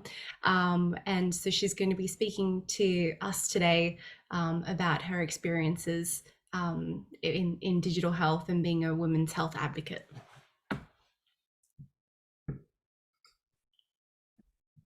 Hello, Helena. Can you hear me? We can, yeah. Okay, amazing. I'm just going to share my screen. So my presentation is recorded. Let me have a look. Let me know if you guys can hear my presentation. Hello, everyone. Thank you for having me here. I'm Sumaya Sayed, a senior house officer in obstetrics and gynecology at Ipswich Hospital, Queensland, and also the events team lead at Queensland Medical Women's Society. Firstly, I would like to start by applauding each and every one of the speakers. You guys were amazing. I have so much to learn from you all. So let's start with the topic. My topic is empowering women through virtual healthcare and education. And my idea of this topic comes directly from the work I do out in the community. Let's to where it started. So why I became a women's health doctor in the first place. Long story short, my mom influenced my decision, as you can see. I did my med school in Russia. I came home for midterm vacations one day to India in my last year of med school. One morning, I woke up with a pool of blood next to me and my mom's pants completely soaked in blood. She was rushing to wipe everything before we woke up. I woke up panicking and she said it was normal for her to have heavier periods and that women can go through this when they are getting closer to menopause. This was told to her by one of her friends. I looked at her in shock and immediately realized that we've not been paying attention. My mom looks unwell. She looks quite weak. As you can see, the first picture there on the left side is basically of my mom 2 years before the diagnosis of fibroids. And the second picture is when she got rid of her fibroids. So she at least looks better because by then she had had blood transfusions and a surgery. So yeah, she had to be taken to a gynecologist, had her blood transfusions and surgery. My mom's two main concerns during this whole phase was, first thing, who would cook at home for my three grown-up babies? And the second thing that she had in mind was, what would she say if someone asked her what surgery is she having and why is she having that? Speaking about periods is such a stigma in our society, let alone speaking of heavy periods, which are soaking your pants. So she probably was quite hesitant to share what she was going through with anyone. If this could happen in my family, being a medical student, imagine what goes on in the health lives of women who have no one to educate them or tell them that this is not normal. This is one of the slides that does interest me. It's something that is relevant to my practice, so I can share it with you. This is from UNICEF. As you can see on the left side, the lifetime risk of maternal death ranges from 1 in 5,300 in high-income countries to 1 in 49 in low-income countries. That's a huge, huge difference. And when you look at the maternal mortality trends by region, you can see that things have been getting better. So in the past 10 years, there is a 30 to 40% improvement in maternal mortality ratios globally. And I think we cannot ignore the fact that this is also when people have turned more to social media, more to virtual health. They've been reading things online, have been raising things before it gets worse. So yeah, that's one of the things I think we can keep in mind. Apart from the other things that have obviously improved in the past few years. My journey in the digital world on empowering women basically started at Helofy. It's a pregnancy and parenting app that I worked for immediately out of my graduation. Went on to me having social media platforms to create women health awareness like TikTok, Instagram, and YouTube. And last but not the least is something that I'm currently working on is creating a website for women's health for migrants and refugees from around the globe in different languages. So about my work, what I did in Helofy, the pregnancy and parenting app, I was amongst the first 10 people who were hired. And the vision of Helofy was empowering women, and it aligned with mine. We took live sessions with over 10,000 people on daily basis and created a content universe in 9 vernacular languages of India. Since I was the head doctor, I was also responsible to build and lead a team, and we strived quite hard to eradicate misconceptions and superstitions amongst women. Now, my team also included obstetricians, pediatricians, nutritionists, fitness experts, and dentists. Now, some examples of women's life that have been impacted with the small steps that we've taken is there was this lady who had severe menstrual cramping. She was not allowed to take simple analgesia and was told that if she takes it, it would affect her fertility. Her grandma also told her that we've all gone through pain, you're just overreacting. She went through one of our videos which had spoken about endometriosis and realized that she had a lot of those symptoms and signs of endometriosis. She went on to see her gynecologist and eventually found out she did have endometriosis, which required a surgery. She was quite thankful and eventually got involved in helping other women on the platform. The next woman is someone that a lot of people would ignore because she's someone who's postpartum. She cried almost every day after having her baby. She didn't know why she was crying. She was so excited about her baby prior to the delivery. This was her first baby, but this went on for weeks. Looking at the baby just upset her. She didn't feel like feeding the baby, but obviously there was no one she could share this with. She felt quite guilty about what she was feeling. When she shared about this on our platform, we had recommended her to see her doctor, to see a psychologist, and that this was not normal. She did need to seek help. Eventually, she was diagnosed with postpartum depression. We did try to follow up with her, and she had needed medications for that. She has had good recovery since then. So these are just 2 examples. You must be surprised with the examples I'm giving, but these are real life examples. I think women need to feel empowered in all stages of their life, right from puberty to pregnancy to menopause and beyond. Also, one more thing I would like to add is that some of the women also gifted me things, sent gifts to me, applauded me for what I was doing, but I think I was only giving them information that was already meant to be given to them. I don't think I deserve to be treated any specially because that's just basic information that they already needed to know. So this is my snapshot of all my social media platforms. I initially started with YouTube, ended up posting a 15 seconds video on TikTok and realized that the number of people on TikTok was much, much higher. And so many people, about 20K people followed me overnight. And then some of my videos crossed 1 million view mark over 7 days or so. I think what I understood is that people love information that is factual, but also information that is curated to the audience. Mine was for the people who knew Hindi language, which is spoken by over 53% of population in India, and is also spoken for well over 602 million people around the world, making it amongst the top 5 spoken languages in the world. I knew I was impacting women's life in a way that made them feel quite empowered, so that made me feel good. This is a glimpse on my website in the making, where doctors will volunteer to educate women of different countries in about 8 different languages about their health conditions.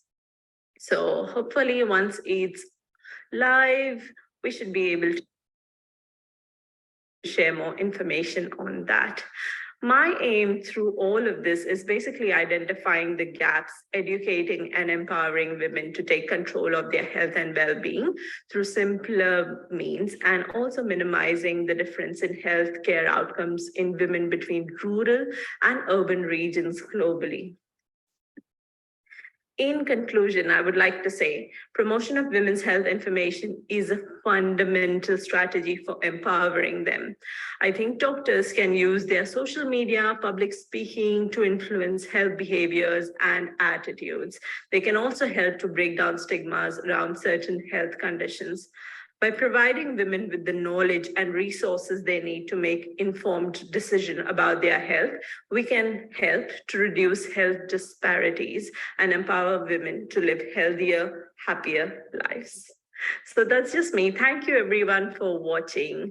Have a good rest of the night. Thank you. Bye-bye.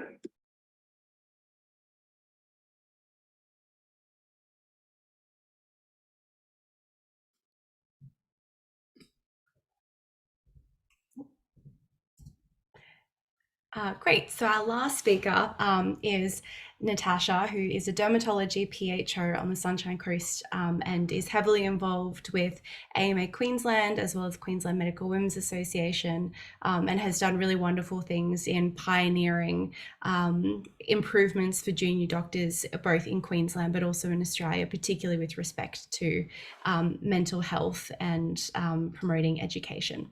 So, thanks, Tash. Hello, everyone. Thanks, Helena. Can you all hear me? Yeah. Great. Awesome. So today I'm going to be talking about teledermatology, and I have got to say I feel extremely unqualified with all the amazing speakers tonight, but I'll do my best.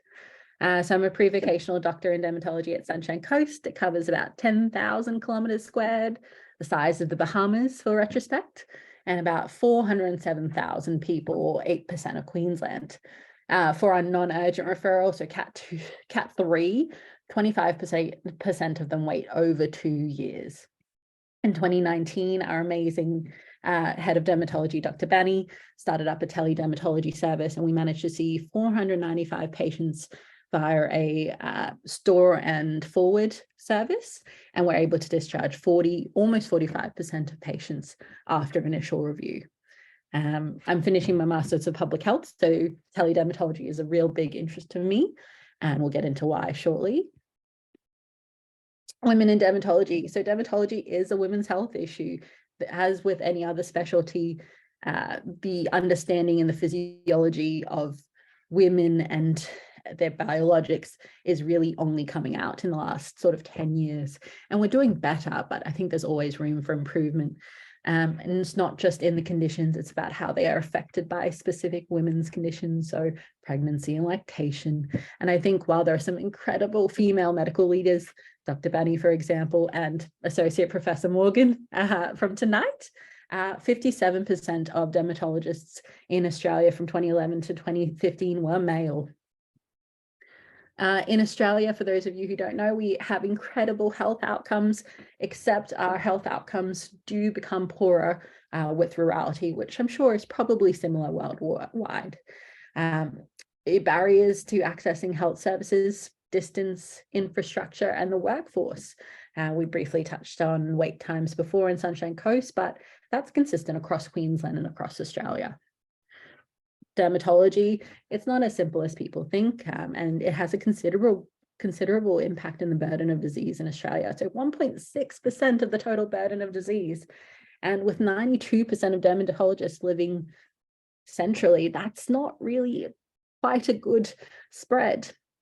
As I'm sure most of you know, melanoma is a deadly condition, except with early detection. And so we have dramatically improved the survival rates of melanoma to 90.8% across 5 years. Despite this, however, in Australia, remoteness is associated with poorer mortality rates. And even more of a sticking point as to why we should all employ teledermatology, NMSCs or non-melanoma skin cancers have a whopping cost to the health system. And that almost number one spot, just beaten out by breast cancer. So models of teledermatology, and I'll try to keep it short and sweet because I know it's getting late. Store and forward, sort of as the name suggests, people take photos. That can be the patient, that can be a provider, whether that's a nurse or a doctor, and they can send it through to a system which is then triaged, usually by a doctor in training, whether that's a registrar or a senior house officer. This is then escalated and reviewed, usually discussed with a consultant, and a decision is made and sent out to a patient. Sometimes that involves direct patient contact. Sometimes that involves contact with a provider to get more clinical history. But most of the time, it's a review of images and an outcome. It's convenient, it's cost effective.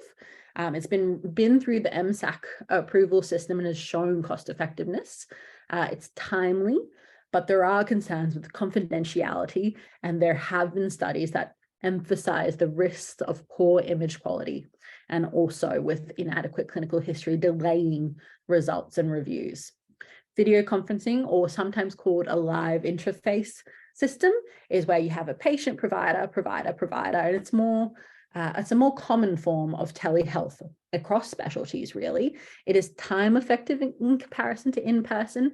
There are technology concerns, and costs, particularly with setting up, are a little bit of a concern.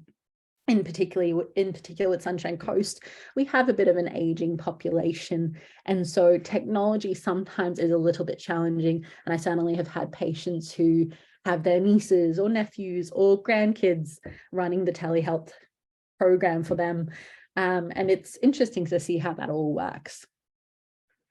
To summarize, quality images really useful, particularly if we have dermatoscope images sent by a GP or a nurse practitioner. Diagnostic accuracy, however, is still better face-to-face than with telehealth and teledermatology.